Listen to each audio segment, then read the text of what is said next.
Hello, my friend. Today I will tell you another long-forgotten legend. Close your eyes and let the magic transport you to Middle-earth. Our journey begins. In the days of twilight, when the great trees of the world still whispered in ancient tongues and the stars hung low over Middle-earth, there was a city hidden among the encircling mountains, known only in song and sorrow. Gondolin, the secret jewel of the elves. It was a place not found by maps, nor reached by even the most daring wanderers, for the paths that led to it were veiled in enchantment and silence. Cradled in the valley of Tumladen, Gondolin rose like a dream sculpted from moonlight and memory. Its towers gleamed white as swan feathers under the starlit skies, and its fountains sang with voices that remembered Valinor. Marble arches danced with ivy, lanterns glowed like captive starlight, and beneath it all a quiet strength pulsed through the stone, as if the city itself knew it had been wrought to defy shadow. It was the last hope of the Noldor who had fled the wrath of the Valar, and the last sanctuary built in defiance of Morgoth, the black foe of the world. And within Gondolin dwelt 12 noble houses, each bearing a name, a banner, and a spirit all its own. They were more than warriors. They were poets, smiths, wanderers, singers of light and fire. Some bore swords of blue flame, others wore mantles of silver leaves. Each house was a verse in the great song of elvenkind, 12 chords in a harmony meant to endure even the silence of death. But this is not merely a tale of cities and banners. It is a tale of the quiet moments before the fall, of the last breath before the dusk, when even the stars seem to listen more closely, and hearts begin to tremble with the weight of unspoken fate. In the house of the fountain, where silver-veined marble kissed the waters of the lotus pool, lived a young scribe named Ellidir. His hands were gentle and ink-stained, and his eyes mirrored the pale blue of the spring-fed waters he loved. He was not born of great renown, nor did he carry a sword at his side, but in him stirred a gift far older than steel, the gift of remembrance. Each morning, before the bells of the city rang to greet the dawn, Ellidir would sit upon the steps of the fountain and listen. He listened to the sigh of water on stone, to the hush of the breeze in the myrtles, and to the hush of voices long past, and he would write, not merely history, but memory itself, as though the spirit of the city whispered into his quill. He wrote of the lords who led the 12 houses, of Penlod the tall and quiet, whose eyes missed nothing, of Rog, whose laughter masked a sorrow too deep for song, of Egalmuth, who wore the sea upon his cloak and whose heart beat in rhythm with distant shores. He wrote not with pride, but with awe, as one might try to capture the fragrance of a starlit night in a bottle. He knew that Gondolin was not forever. He had seen it in his dreams, and it was on one such morning, as the light of the 2 crescent moons faded into rose, that an old voice returned to him. Not from memory, but from flesh and shadow, still writing the end of things before they've begun, Ellidir. The voice belonged to Glindir, the captain of the Gatewatch, whose armor bore the badge of the Swallow, a house known for its archers and wind-borne scouts. His hair, once raven dark, was streaked with silver now, and his eyes held the weariness of those who had watched too long without sleep.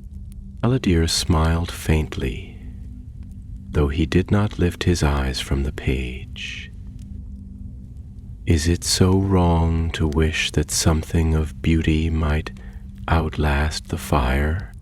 Glendir chuckled, low and warm, spoken like one who has never held a blade in a burning city.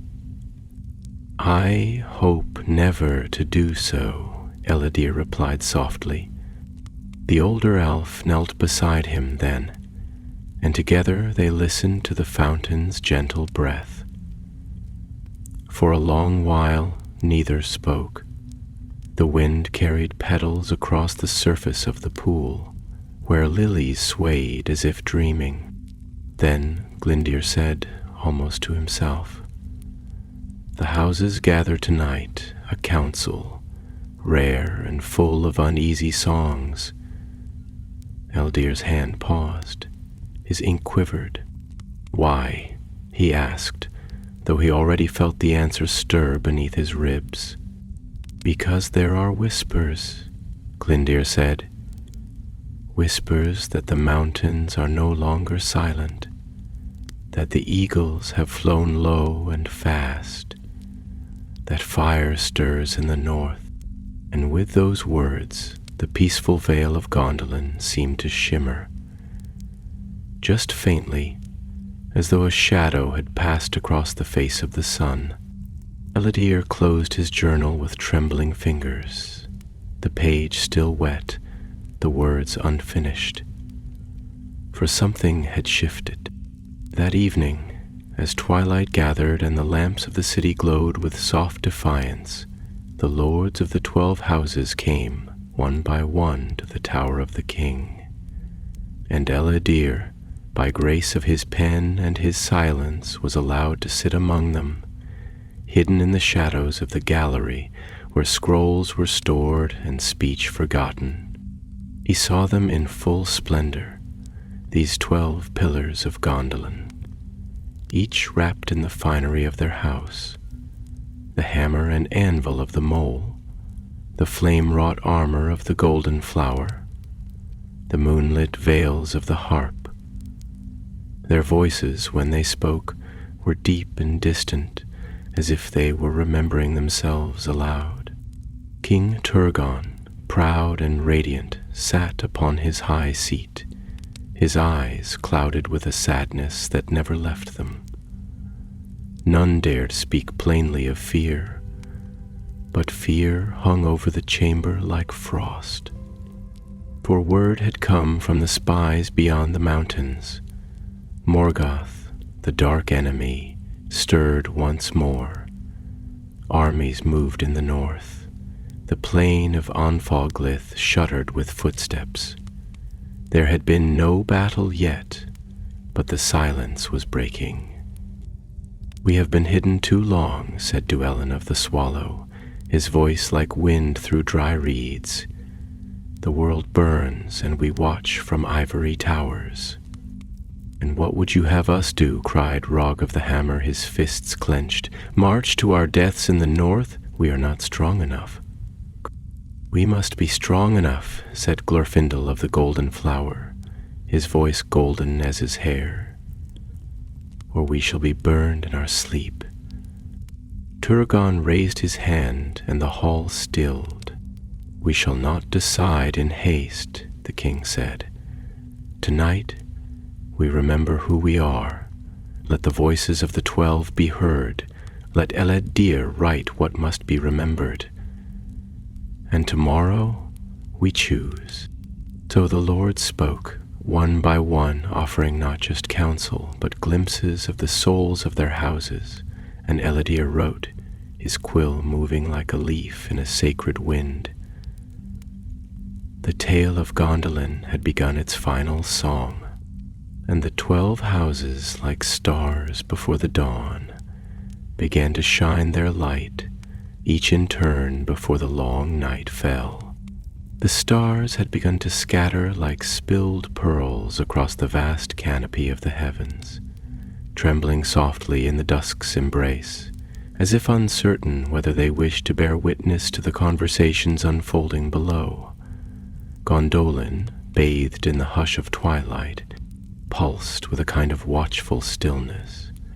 Lanterns shaped like blossoms of silver flame bloomed one by one along the curving streets, casting their delicate glow across white pavements veined with threads of moonstone. The marble towers, tall and sorrowful as mourners standing in vigil, caught the last blush of the sun, their spires gilded briefly before fading into pale silhouettes beneath the advancing night. A breeze stirred through the cypress groves, bringing with it the faint scent of crushed thyme and star anise from the gardens of the House of the Tree. It whispered against the great doors of the Tower of the King, curling through its halls like a cautious guest, brushing against the velvet banners that hung in silent procession along the columns. Each banner bore the sigil of a house, the hammer, the harp, the wing, the fountain, 12 in all, ancient and immutable, though time and fate would soon test even the strongest threads of their unity. Eladir sat hunched within the high gallery above the council chamber, hidden behind a screen of carven wood shaped in the likeness of flowering vines. His fingers rested upon his scrolls, though he had ceased writing for some time. Instead, he watched and listened, and, more deeply, he felt. The chamber was steeped in a quiet tension, thick as the perfumed smoke that coiled in thin streams from the incense bowls at the center of the room. And beneath the outward dignity of the gathering, he sensed the crackling of unseen fire, a dread not yet named, a grief not yet born, but already breathing. Below, the lords of the 12 houses sat in a wide circle, their forms statuesque in the amber light of the braziers. Their armor gleamed with artistry that belied its lethal purpose, and their eyes, deep, ancient, and unclouded by mortal haste, held within them the weight of ages and the ache of memory. Each had lived through darkness before.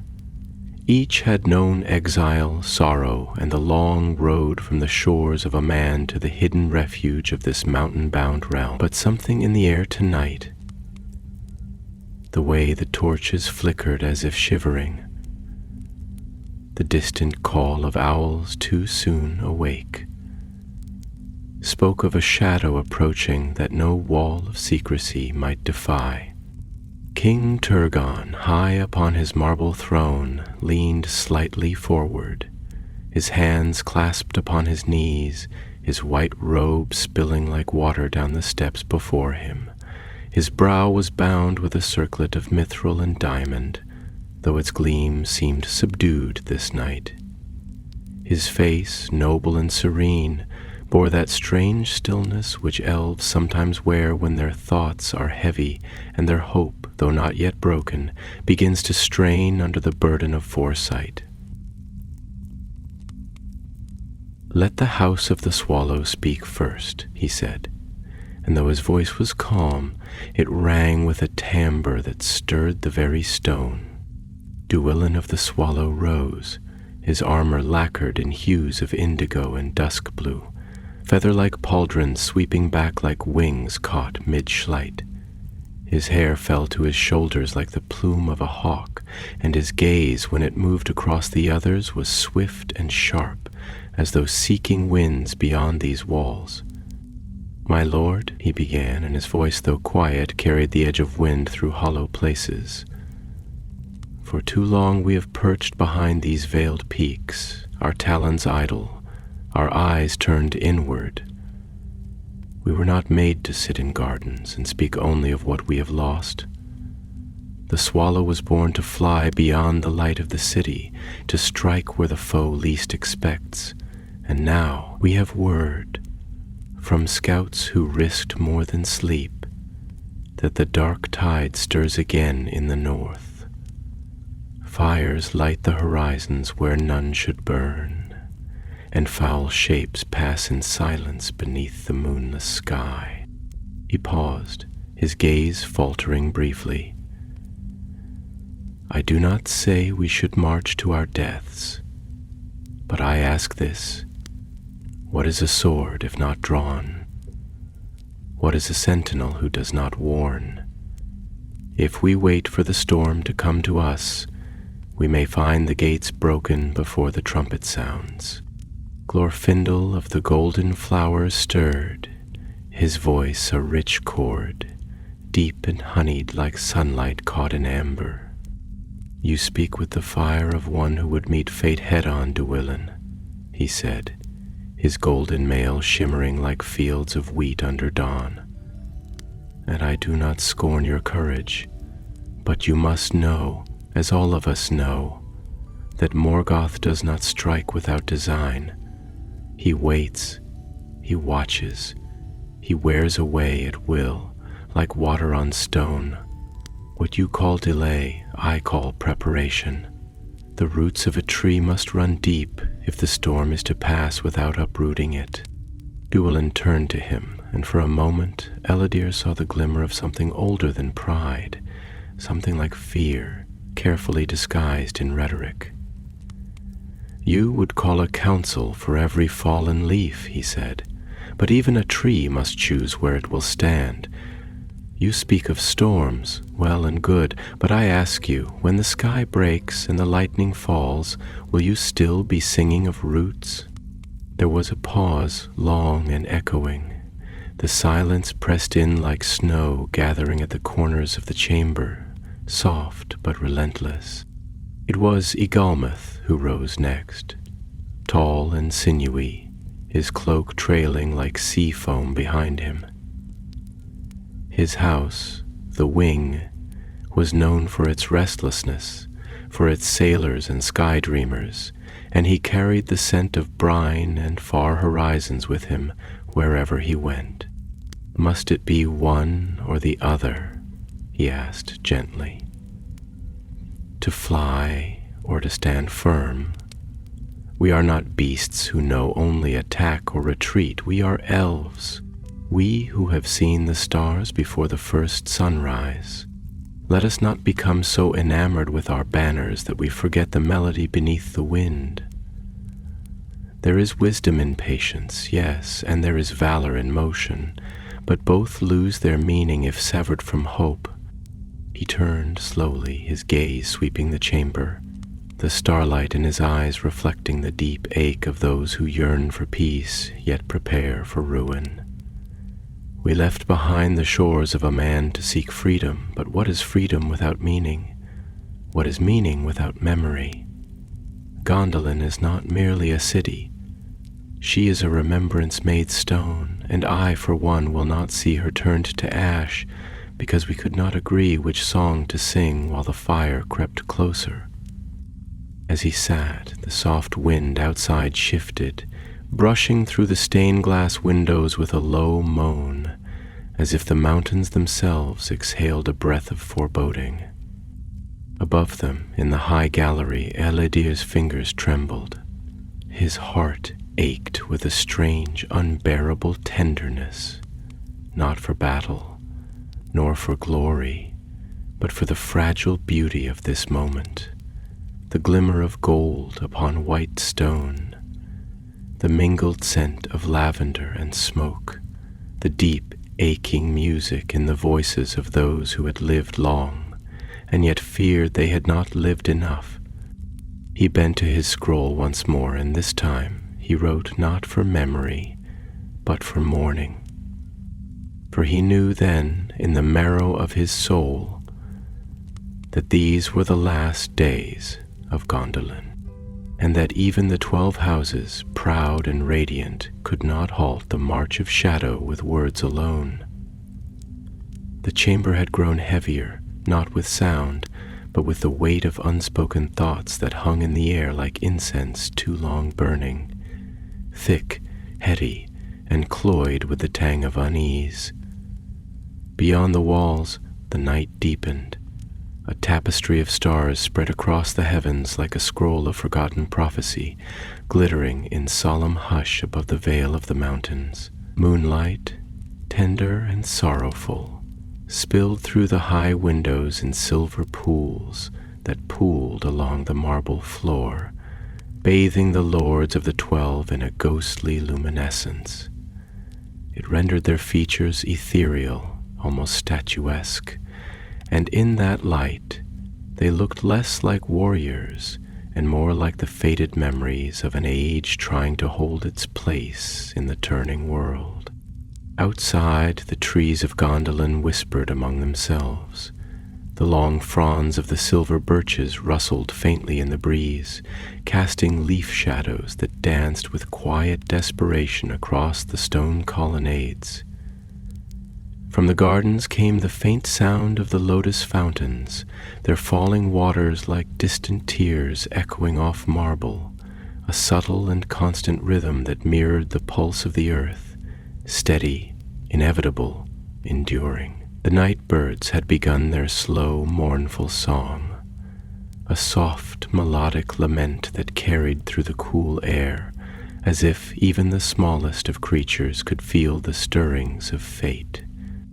Within the circle, Lord Rog of the House of the Hammer rose with slow deliberation, his movement deliberate, like the swing of a smith's great mallet before it falls.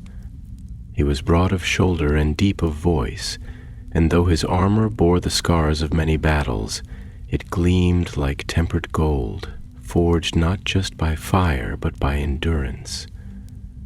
He stood for a moment without speaking, and the silence around him deepened, as if the walls of the chamber themselves leaned forward to listen. "There is a grief," he said at last, his voice low, as though he were speaking not to the council but to the earth beneath them, "that we do not speak of often, not because we do not feel it, but because it has become a part of us, as woven into our blood as the light of the two trees once was into the Silmarils. It is the grief of exile, the sorrow of always building upon broken ground." He paused, and when he looked up his eyes were not fiery as many believed them to be, but slow and heavy, like coals that had burned long and deep.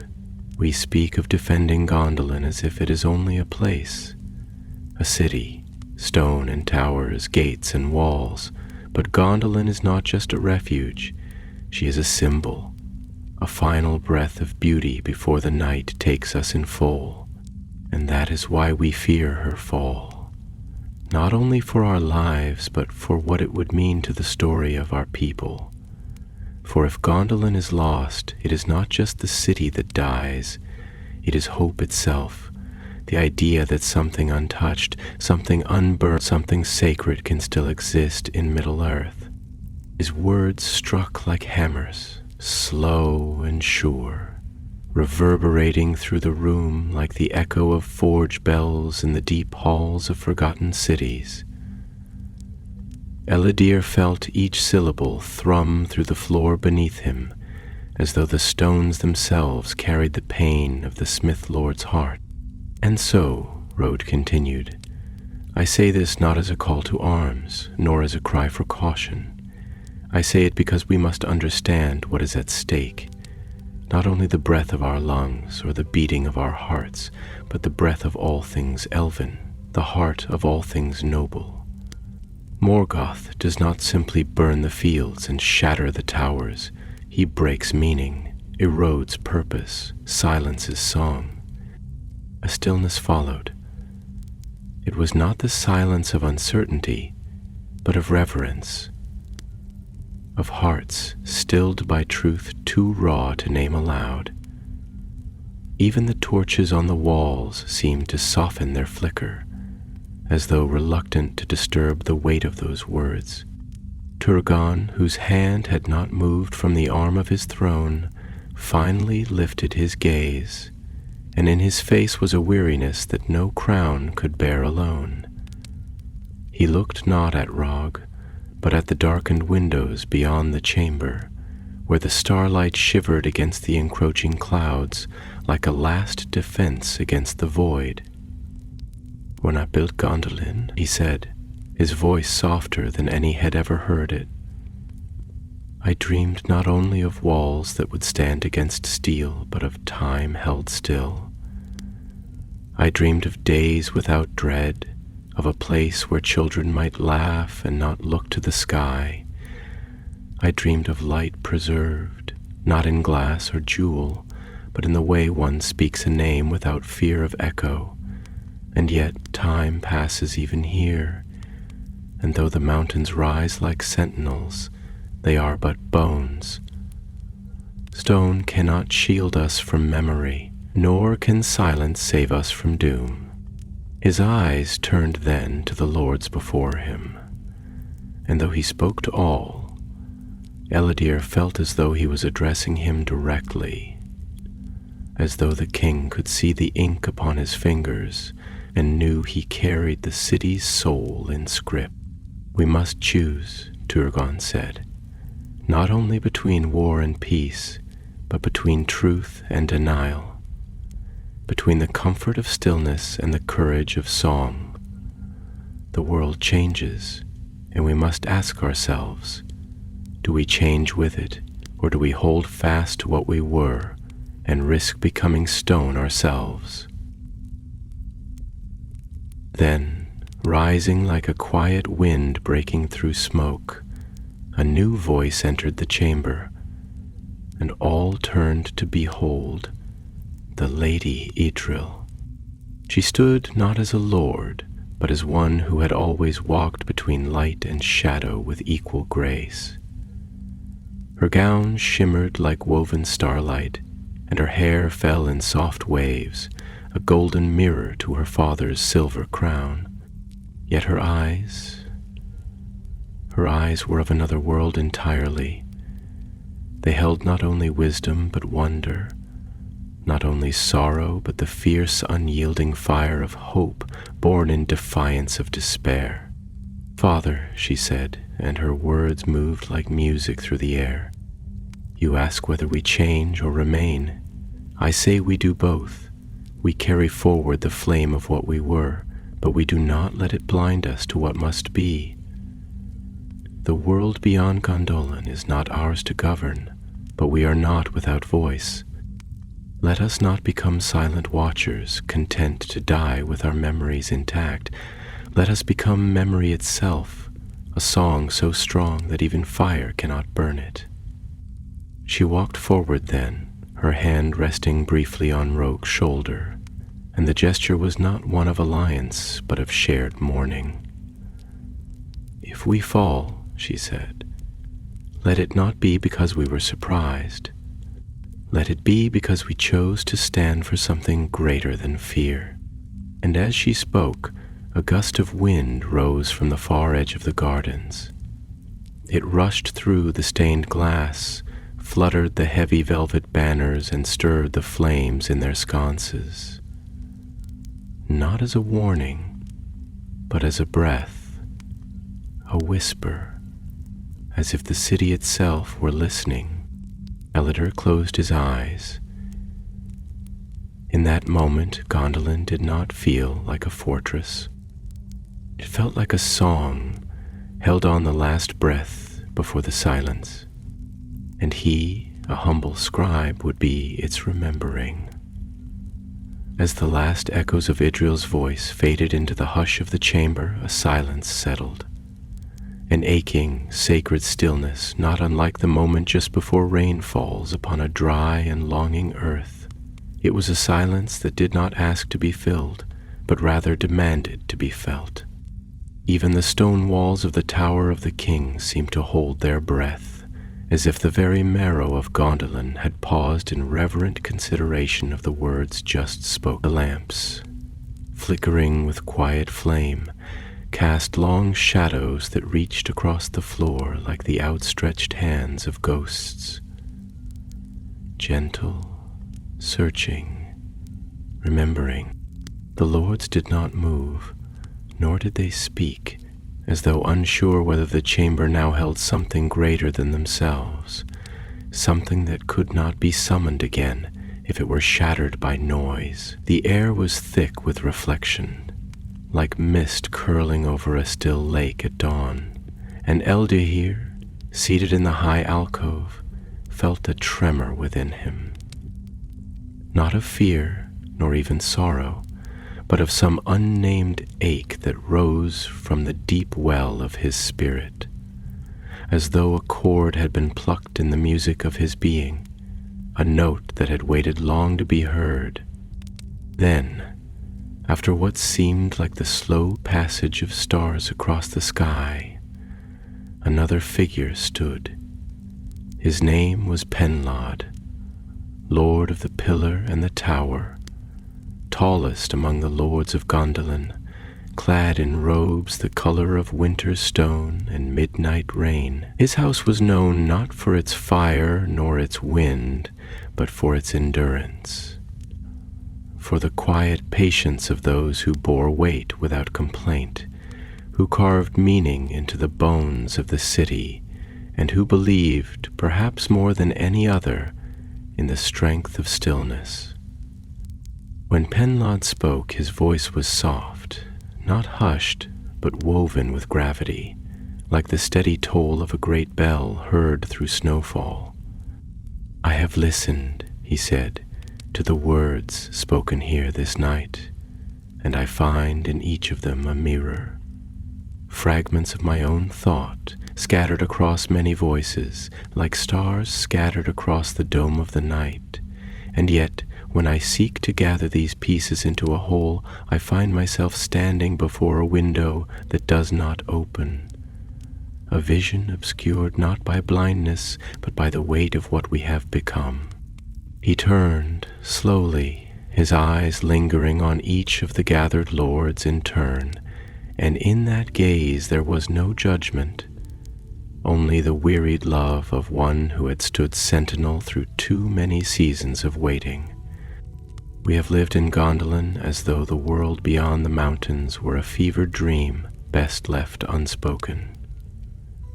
We have built high towers, not merely of stone, but of silence.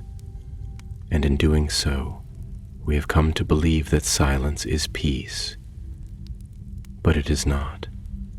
Silence is the breath before the scream. It is the moment before the dam breaks, when the river behind it has already begun to rise." He stepped forward now, his cloak trailing behind him like a dark tide, and the floor beneath his feet echoed faintly with the weight of his steps, like the slow tolling of forgotten memory.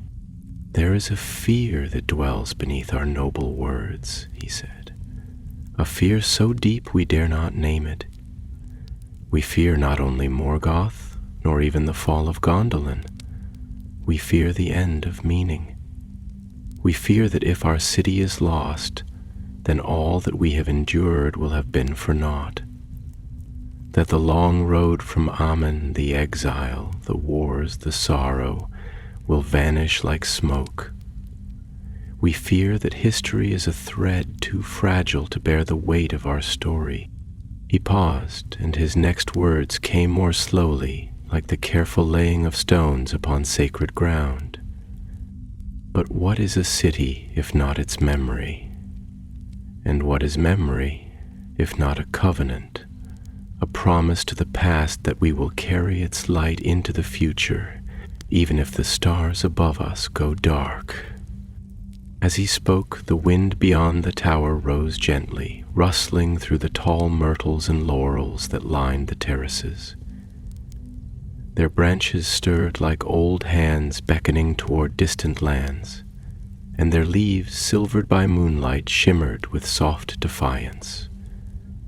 Far below, the waters of the hidden river Sirion could be heard faintly, like a heartbeat in the stone, flowing unseen beneath the roots of the mountains. "I do not say we must abandon our city," Penlod continued, "nor that we must rush to battle with reckless valor. I say only this, that we must prepare, not merely in blade or shield, but in soul. Let our people remember what they are. Let them speak again of the blessed realm, not with bitterness, but with wonder. Let them teach their children the old songs. Let us write not only history, but prophecy. Let us remind the world that even in shadow there is light, and that Gondolin was not a hiding place, but a dream made real." He sat then, and the hush that followed was not empty, but full, a deep breath drawn by all who had listened, as if the chamber itself sighed with understanding. And then a quieter voice rose, so gentle it might have been mistaken for the wind itself. Salgant, lord of the House of the Harp, had risen, his bearing softer than the rest, his robe flowing like wine over his rotund frame. His eyes, often veiled in laughter and honeyed speech, now held a different light, one of quiet introspection, a sadness too old for tears.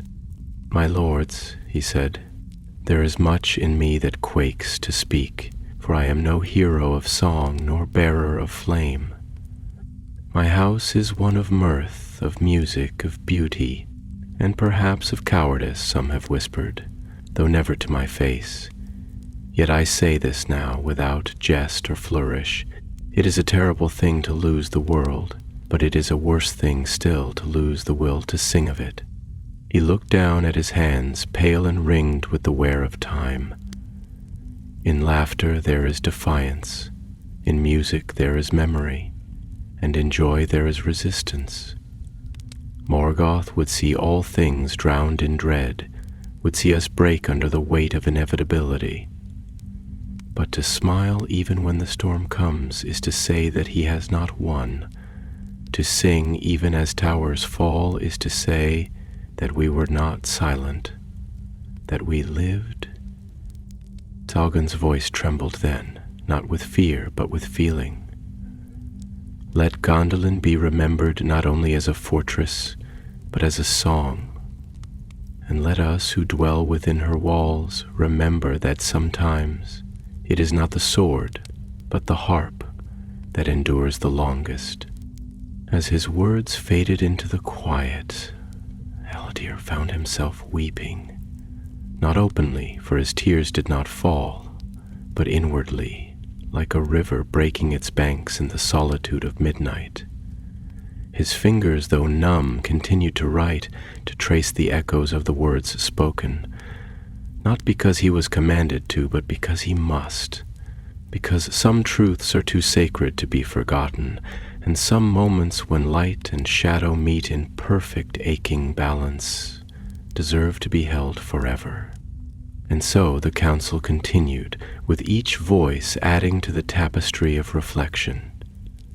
No longer did they speak only of war or defense. They spoke of meaning, of memory, of what it is to carry light into darkness, not because one believes they will win, but because some lights were never meant to be extinguished.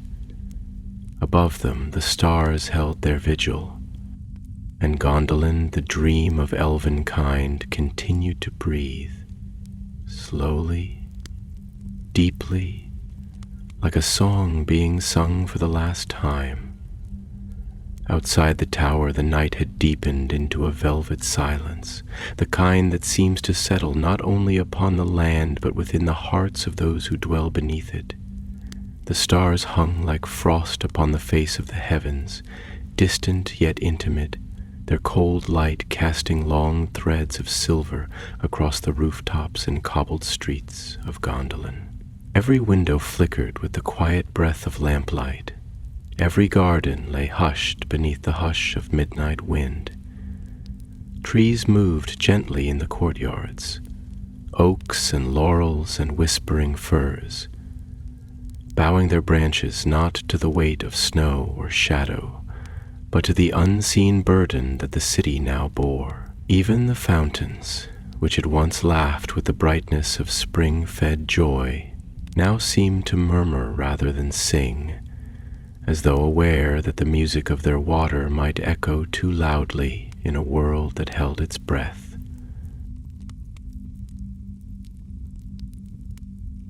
The tower of the king rose like a beacon into the sky, its stones shimmering faintly in the moonlight, ancient and dignified, as if the rock itself remembered Valinor and bore upon its shoulders the sorrow of ages. Within, the chamber of council remained lit by steady torches and braziers, their flames dancing with the rhythm of thought. Shadows of the Lord stretched across the chamber floor, long and distorted, as though the past and the future mingled there, conversing not in words, but in shapes and silence.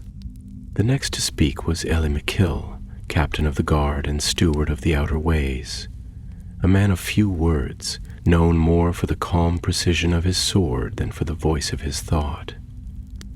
Yet when he rose from his seat, clad in a mantle the deep gray of ash and dusk, a silence fell over the gathered lords that was not born of command but of curiosity, for all knew that when Elimakil spoke, he did so only with purpose, and when he spoke of the path ahead, it was as one who had walked the edges of it. "I have guarded the gates of this city for over 100 years, he began, his voice slow and deep, like the sound of earth settling after a quake. I have walked the hidden way more times than I can count. I have seen the eagles circle above us, their wings flashing like blades in the sun. I have stood beneath the stars while the rest of the city slept, listening to the wind whisper secrets through the mountain passes. And I have come to understand something that I did not know in my youth, something that cannot be taught in the training courts or found in scroll." He paused, and his hand lifted slowly to rest against the polished hilt of his sword. Not in threat, nor even in pride, but with the quiet reverence of a craftsman touching the tool through which he had shaped his life. "There is a difference," he said, "between safety and stillness. We have built our walls so high that we no longer see what lies beyond them, not in shape, but in spirit. We speak of the world as though it were a wound we have escaped, but even a wound left unlooked upon may fester in silence." His eyes swept the room, and though his face bore the unreadable calm of one long accustomed to concealment, his voice trembled, just barely, like a leaf caught in a passing breath of wind. "I do not wish for battle. I do not seek it. But I say this to you now, in this chamber of memory. The world is moving. Time does not rest, even here. We cannot hide forever. And when the mountain groans and the dark tide rises, will we find ourselves ready or merely waiting?" A deep quiet followed, not of dismissal, but of reflection. And into that quiet rose the voice of Maeglin. The name itself was a chord struck deep. Maeglin, son of Aradel, heir to the house of the mole, dark of hair and eye, and darker still of thought. He rose with the grace of one who had studied motion as a weapon. His cloak was black, but not of mourning. Rather, it was the black of obsidian, of secrets kept in silence, of the night that reveals by what it conceals. "My lords," he said, and his voice was smooth like wine poured over glass, "forgive my candor, but I believe we speak too much of memory and not enough of strategy." His eyes gleamed, reflecting torchlight like cold steel. "There is poetry in valor, yes, there is nobility in remembrance. But Gondolin is not a song. It is a fortress, and a fortress must be held, not merely remembered. Words are well, but words do not stand against fire and steel. And let us not pretend we do not know what awaits us beyond the mountains. We speak of Morgoth as though he is but a shadow in the east, but he is not a dream. He is a force, a hunger, a principle of annihilation so vast that even the Valar once failed to contain it. If he moves again, it is not with the aimless wrath of beasts. It is with purpose. and we must meet purpose with cunning. He began to pace slowly, his steps measured, like the beat of a war drum, too distant to hear but felt all the same in the marrow. We must fortify, we must prepare, we must strengthen the hidden way, seal the lesser tunnels, stockpile the deep vaults. We must recall all our rangers and scouts and bind them to the inner watch. And yes, we must begin to ask hard questions. Who among us might speak with uncertain tongue? Who among us dreams of the outer world and might carry our secrets without knowing? We must become one mind, one shield. There was a murmur, low and troubled, among the lords. Glorfindel narrowed his gaze, but it was Idriel who rose next, her voice as clear as mountain water descending from the heights. "And when we have sealed the gates and silenced the voices," she asked, "when we have buried ourselves so deeply in stone that even the stars cannot see us, what then? Will we have won? Or will we have become the very thing we feared, a silence mistaken for safety, a grave mistaken for sanctuary?"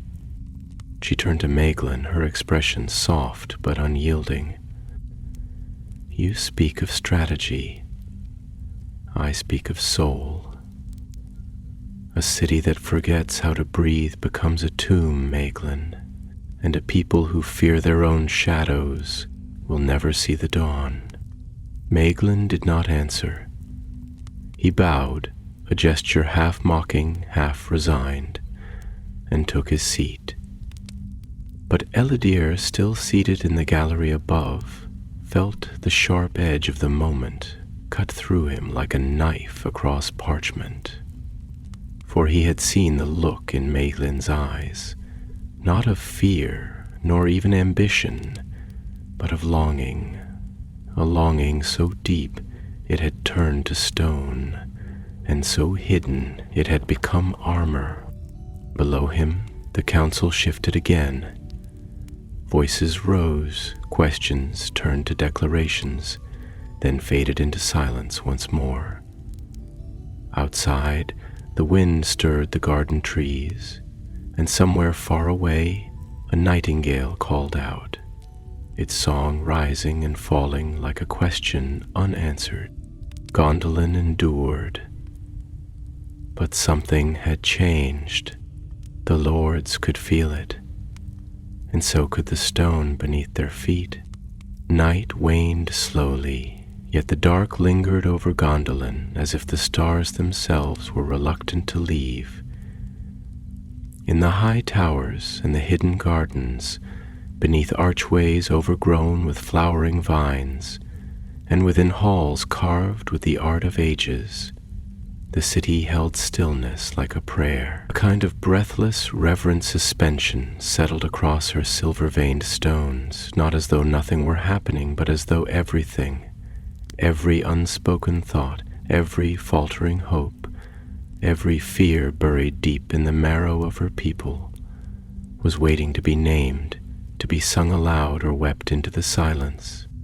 The moon hung low over the mountains, its face half veiled in mist, a pale, watchful eye gazing down over the spires and rooftops like a witness too old to intervene, too wise to offer false comfort. The great tree of the king's courtyard, its trunk ancient and its leaves like shards of green glass, stood unmoving. Even the wind that wandered the hidden paths of the city seemed to tread softly now, like a messenger bringing uncertain tidings to a house long unused to hearing them. Within the tower of the king, the council had resumed, though no longer with the same crisp order that had governed its opening hours. The words now came more slowly, drawn from the soul rather than the mind, more confession than strategy, more longing than law. And in that softened moment, it was Egalmuth who rose again, though not as a warrior nor even as a lord, but simply as a voice shaped by longing, by wandering, by the ache of a soul who has seen beauty and knows too well its fragility. "I have walked the cliffs beyond the Icoriath," he said, his tone hushed but vibrant, as though he spoke not to the room but to the night itself. "And I have watched the sea-birds wheel across the vastness of sky that lies beyond the hidden way. I have stood where stone meets wind, where silence holds court, and I have thought often of what it means to belong, not only to a city or a people, but to time, to the world, to the ever-turning wheel of becoming and fading." He paused, his gaze drifting toward the high windows where the stars were slowly fading into a sky tinged faintly with blue. "We speak of Gondolin as a haven, and she is. Her towers rise like a dream born of light. Her waters sing with voices that remember the undying lands. But sometimes I wonder, are we holding Gondolin, or is she holding us? Have we become her prisoners, enamored of her perfection, unwilling to face the imperfection of the world beyond?" There was no answer, only the faint creak of old wood and the gentle sigh of the braziers. Egalmoth's voice softened further. "There is something terrible in forgetting that even beauty must move, must change, must sometimes break. A river that does not flow becomes a swamp. A song that is never sung becomes dust. I love this city, but I fear we have made of her a reliquary, a monument to what we lost, rather than a bridge to what might still be." His words hung in the air, fragile and haunting, like a melody remembered from a dream. And then, with slow, deliberate grace, he returned to his seat, as though his body too felt the weariness of the spirit. It was Tuor who rose next, not with the practiced ease of a lord, nor with the adorned elegance of elven lineage, but with the quiet strength of one who had seen the sky beyond the veil, who had walked paths carved not in marble but in wind and earth and rain. His cloak was simple, his tunic unadorned, but there was something in his bearing, something that drew every eye, though he did not seek it. He was a man born of the outer world, of its dangers, yes, but also of its depth, its music, its raw, untamed sorrow and splendor. "I am not of the houses," he began, and his voice was deep, weathered, shaped by long silences more than by speech. "I do not speak your tongue with your grace, nor do I know the full weight of your history, but I know what it is to see the shadow on the horizon and choose still to walk toward the light. I know what it is to lose home and yet carry it within you like a flame that does not go out." He moved to the center of the chamber, not with ceremony but with sincerity, the soft scuff of his boots on the stone floor the only sound for a moment. "You speak of Gondolin as a sanctuary, and she is. You speak of her towers, her fountains, her walls, and I have never seen their like. But I have also seen villages torn from the earth, their names forgotten even by the wind. I have seen children weep beneath broken trees. I have heard songs sung over the dead, not because they were buried, but because they vanished. Tuor's eyes, dark and luminous, swept across the faces of the lords, and something in his gaze was neither accusation nor pleading, but invitation, an opening of the soul. "Do not mistake stillness for safety," he said.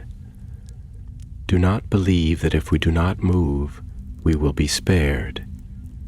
The world moves, the shadow moves, and if we remain unmoved, then we are not stone, We are already ghosts."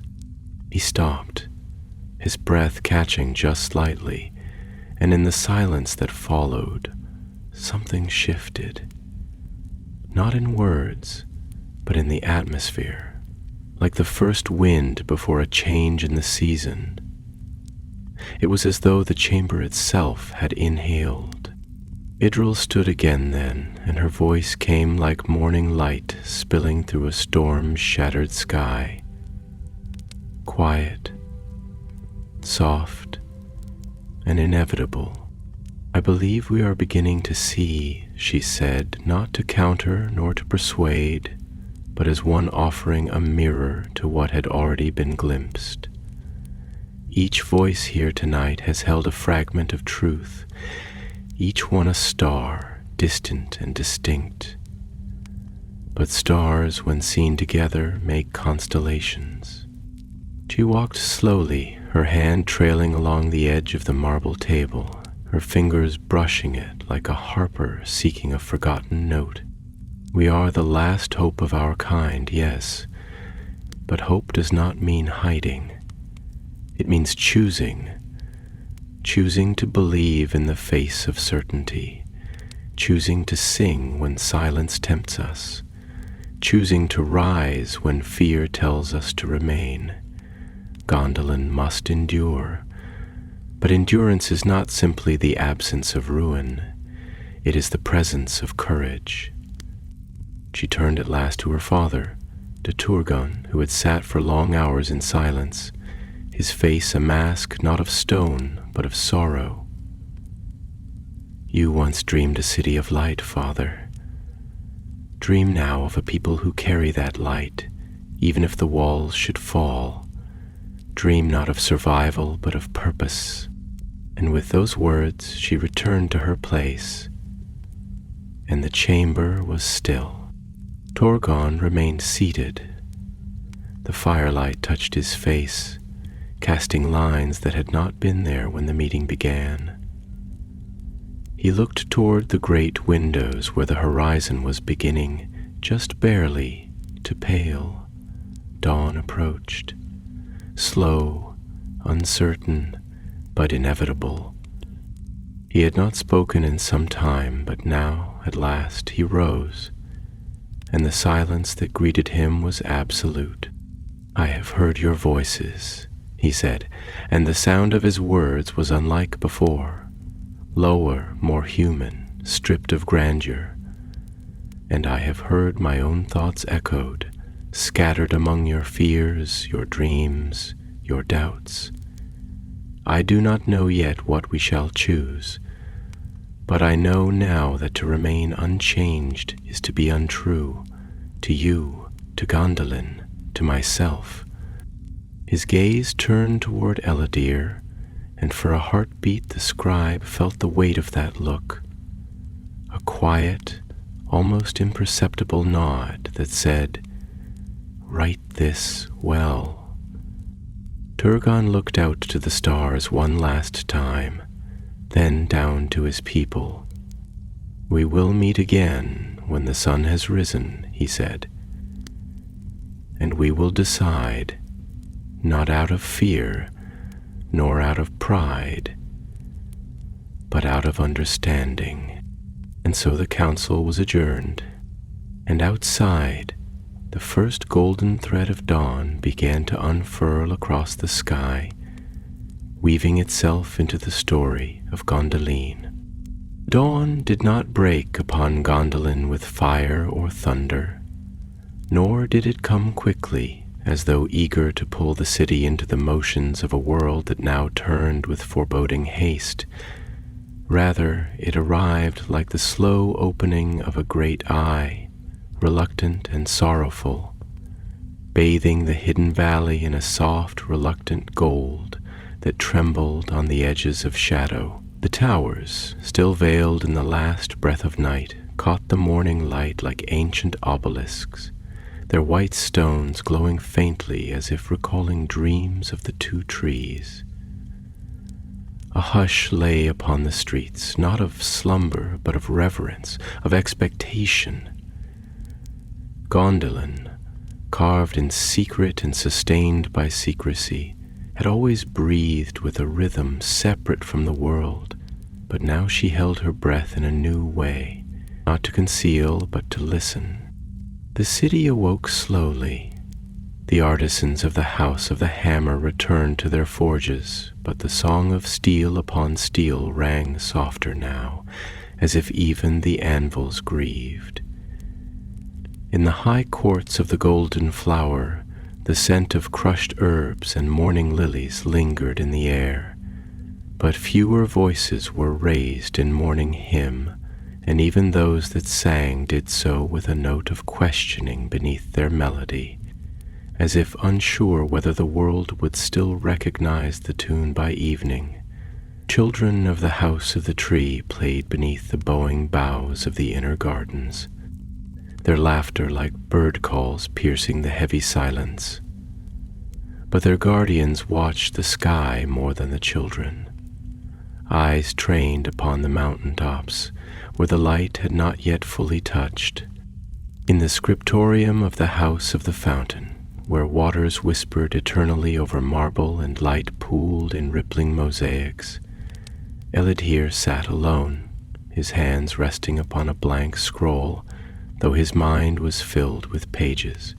He had slept little, if at all, for his dreams had become fragmented things, images without cohesion, a scattering of memories and shadows, Idril's voice like silver threads binding cracked glass, Tuor standing before the lords like a flame wrapped in cloth, Maeglin's eyes sharp and unfathomable as a mirror turned inward, and always behind it all the sensation of stone shifting beneath still water, of something moving beneath the surface of Gondolin that could not be seen, only felt. The air was cool and damp with morning mist, and the sounds of the city came filtered through it as if through water.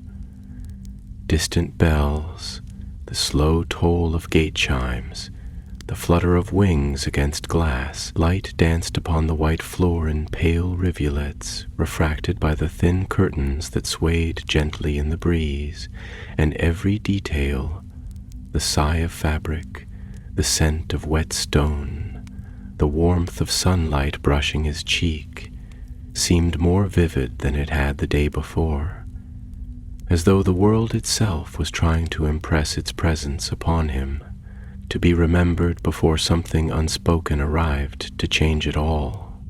He dipped his quill at last, though not to write the speeches of kings or the declarations of houses.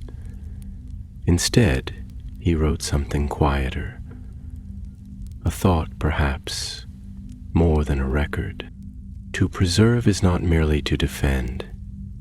It is to understand and to choose what must be carried forward, not only in blade or banner, but in the heart. Gondolin must not be remembered for the height of her walls, but for the depth of her dreams. The ink had barely dried when the door behind him opened, not with the sternness of command, but with the hesitant grace of someone unsure whether they should disturb the hush. Idril stood there, framed in the soft glow of dawn, her gown the pale green of budding leaves, and her hair unbraided fell around her like golden rain. Her face bore the weariness of one who had carried a weight too long in silence, and yet her eyes were steady, luminous, touched with the kind of clarity that does not come from peace, but from decision. "I wondered if you would be here," she said, and her voice, though quiet, seemed to fill the chamber like bird song, returning to a long, silent glade. Elidhir rose, bowing his head with the awkward grace of one unused to royalty in such proximity. "I could not sleep," he said simply. "There was too much stillness." Ichiro stepped further into the room, her fingers trailing lightly along a nearby shelf of crystal-bound tomes, not reading but remembering. "Yes," she murmured. Stillness can be heavier than thunder when one does not know if it comes from peace. She turned to him, her expression open but solemn. You are the city's scribe, Elidhir. You do more than record. You remember. Not only what is spoken, but what is felt. Tell me, what is Gondolin now?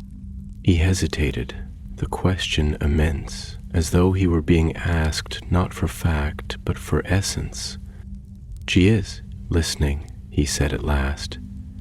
Like a tree in winter that hears the crack of ice beneath the soil and knows the thaw must come, but does not yet know whether it brings water or flood. Idril's gaze softened, and a faint smile curved her lips, though it did not quite reach her eyes.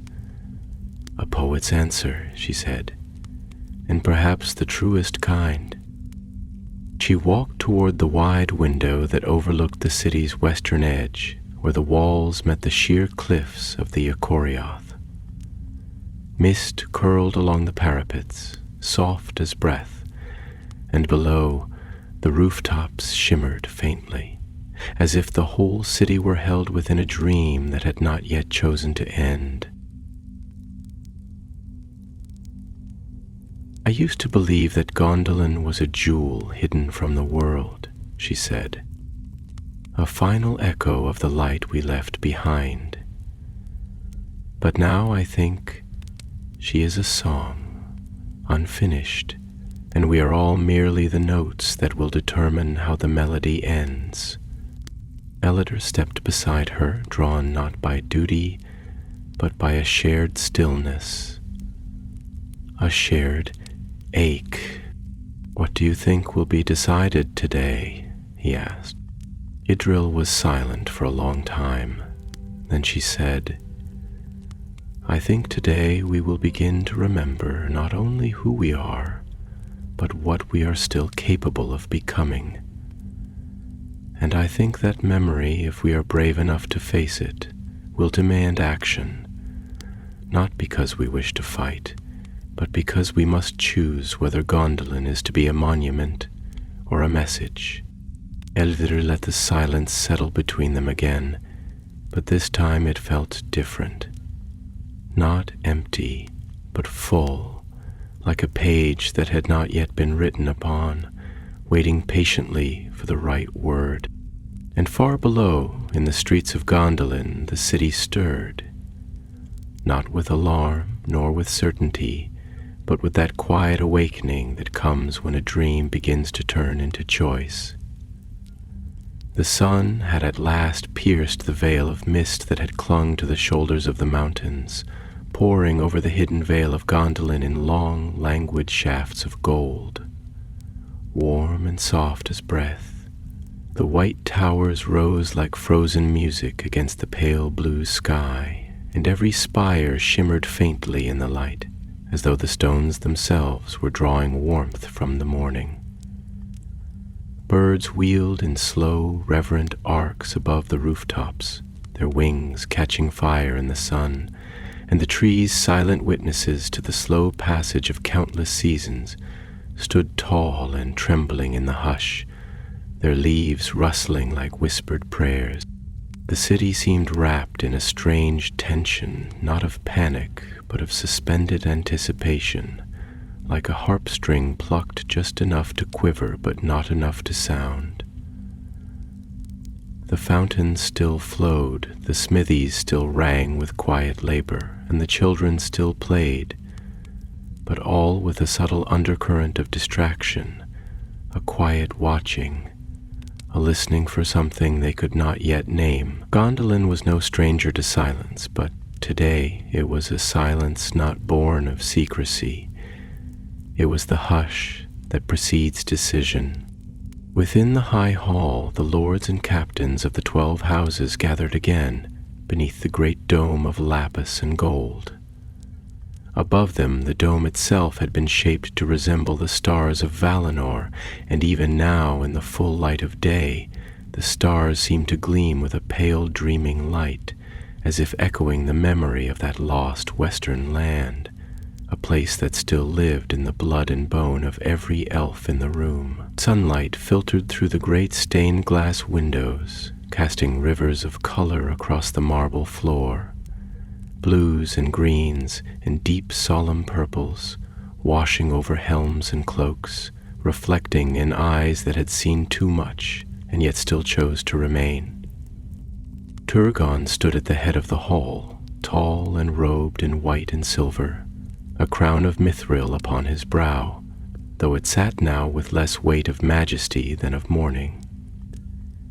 He did not speak at once, and no one prompted him.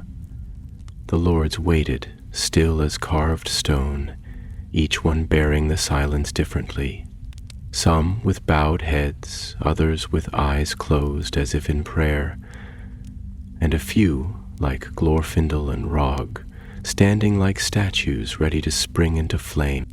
Delagear was there too, at the edge of the circle, not among the lords, but close enough to feel the weight of the air.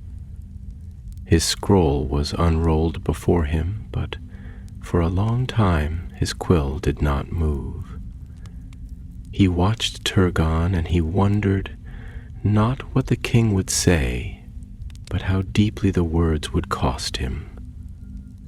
For Turgon was not a man of indecision, he was a man who bore the full burden of choice. When Turgon finally spoke, his voice came not as command, but as confession. Quiet, firm, sorrowful. I have loved this city as one might love a dream long chased, then caught and made flesh. I dreamed her in the days of wandering. I carved her in stone so that memory would not vanish from the earth. I hid her so that light might still linger, unseen but unextinguished, even when the world grew dark. He paused, and the hall remained utterly still. But dreams, he continued, are not meant to last unchanged.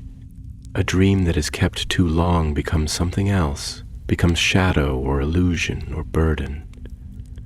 Gondolin was meant to be a refuge, yes, but she was also meant to be a promise that the beauty of the elves would not fade with the falling of Nargothrond, nor with the silence of Doriath, nor with the darkening of the west.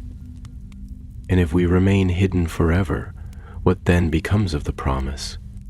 His eyes swept across the gathered lords, lingering on each face with a father's sorrow and a king's duty. We are besieged not yet by armies, he said, but by time, by doubt, by fear. The storm has not yet fallen, but the wind is rising, and we must choose how we will meet it. It was Raj who answered first. His voice, always more fire than flame, now burned with tempered steel. If we must burn, he said, let us burn like stars, not in destruction, but in defiance. I would rather fall in defense of a light that still shines than live long in darkness pretending the sun is still above the mountains. Others murmured in agreement, but it was Idriel who stepped forward next. She carried no weapon, yet her presence stilled the chamber.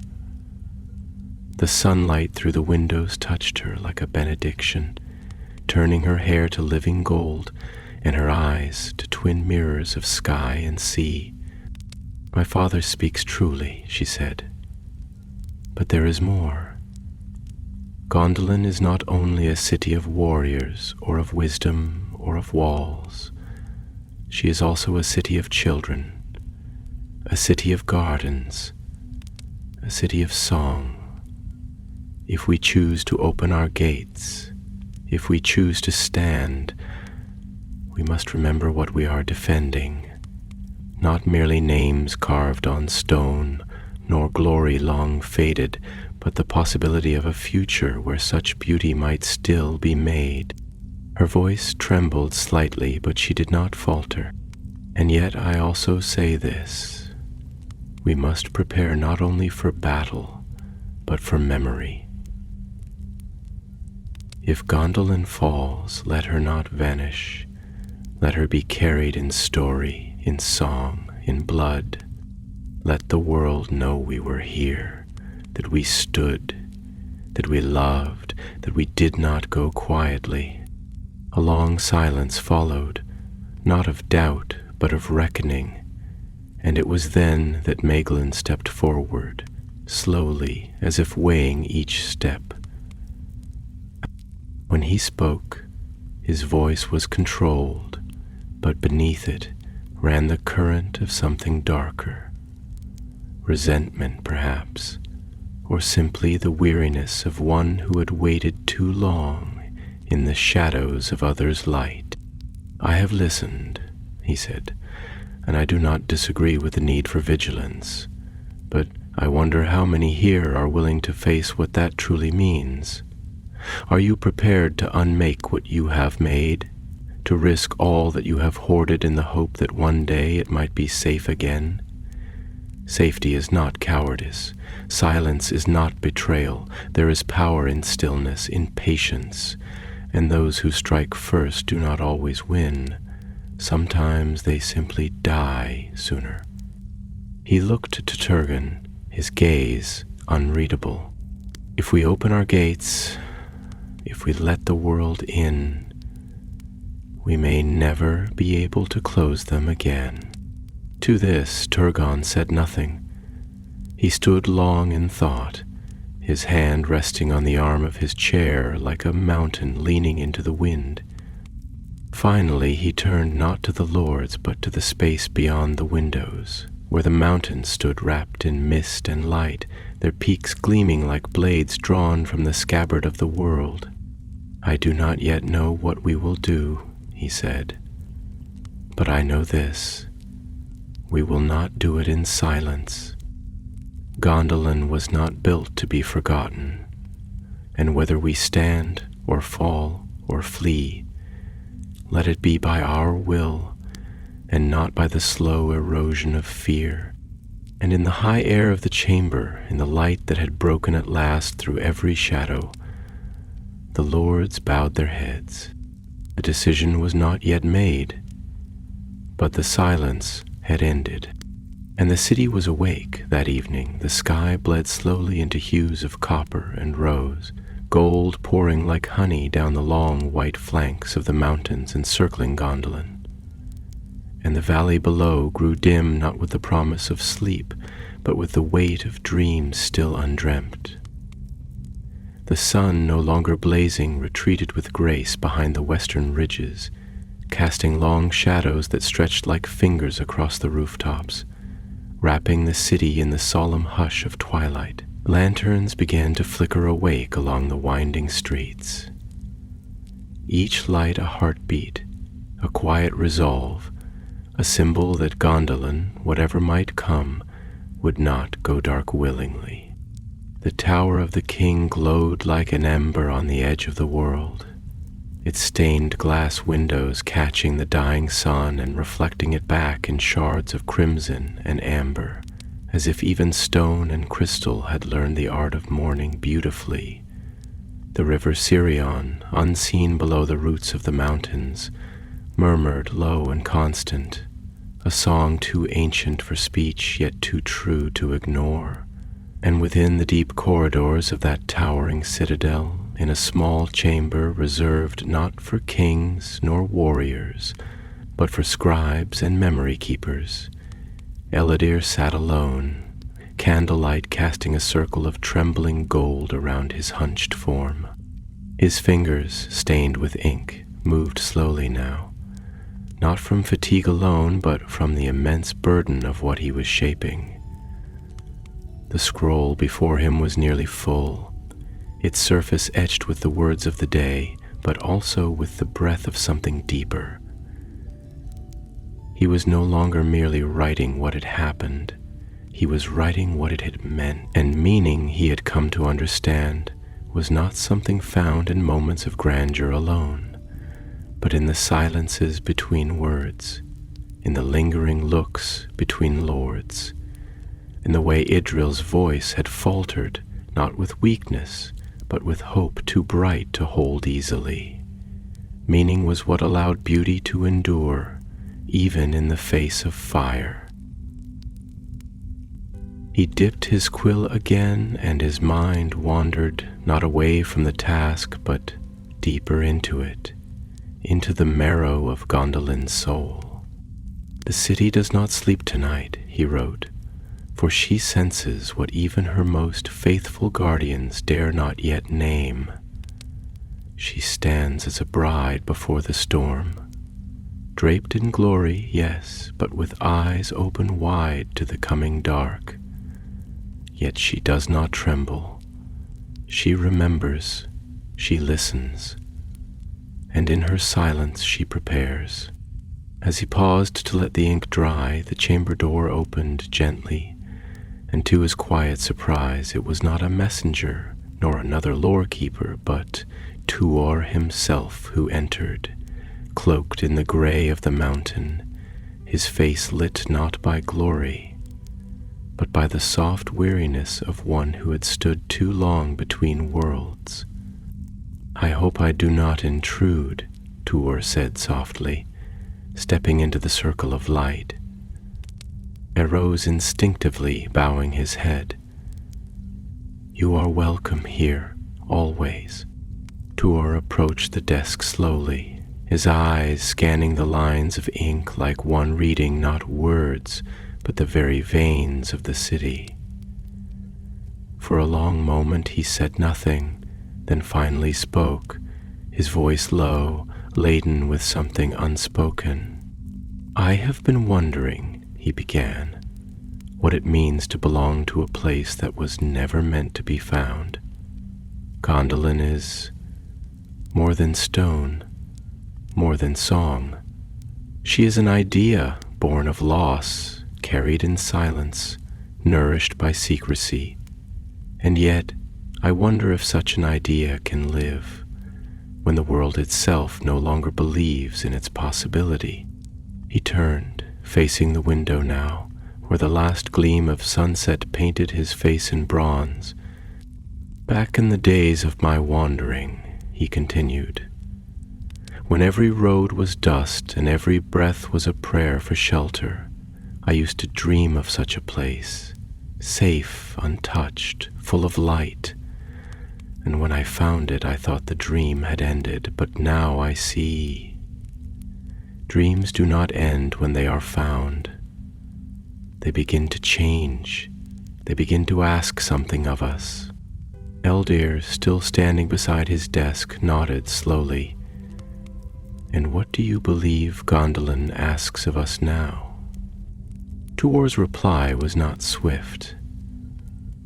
He let the silence stretch, let the city speak through the open window. The distant notes of a harp from the lower terraces, the soft rustle of trees stirred by evening wind, the faint echo of voices carried by the breath of stone.